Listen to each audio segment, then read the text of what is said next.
I would like to reiterate that the sections 203, 206, 215, and 213 are set up in such a way that they need no further amendment or removal. This is mainly because, as stated before, they all protect and uphold the privacy rights of every U.S. citizen.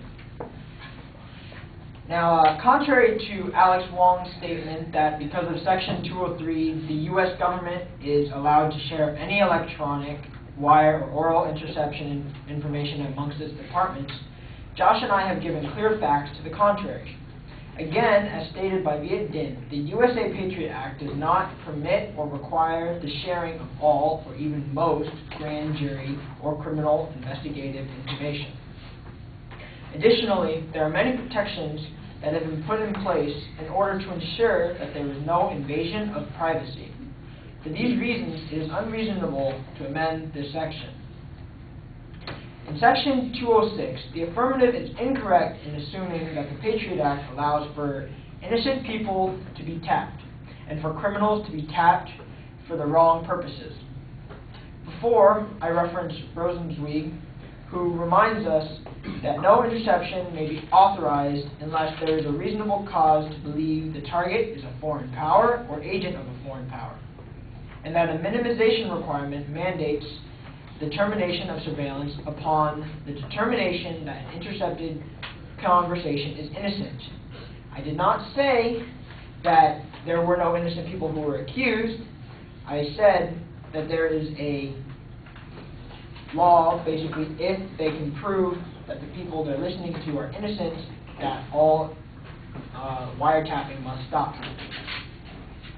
Therefore, the person must be suspicious in order to be wiretapped, and if they are deemed innocent, like I said, they will no longer be tapped. Evidently, it is a poor choice to abolish this section because it is crucial to counterintelligence and already has the protective measures required. Once more, the affirmative would lead you to believe that Section 215, like Section 206, has, as stated by Alex Wong, a high potential of being abused. A high potential.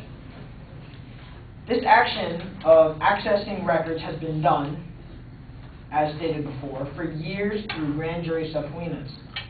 The fact that this section actually adds more protections, such as having to receive approval from a judge for every request in advance, and is ensuring that no abuse takes place, leads me to wonder why the affirmative continues to say that this section needs to be amended. With the current system in place, intelligence and protection are the constant priorities, so there is no need to change anything.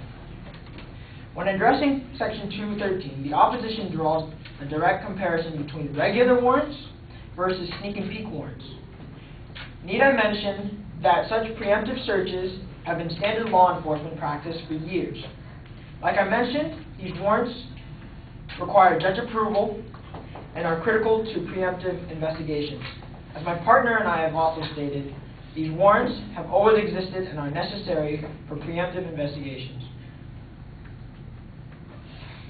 To abolish this section would be to allow criminals to possibly hide evidence, cause harm to an individual, flee from persecution, and would jeopardize these investigations.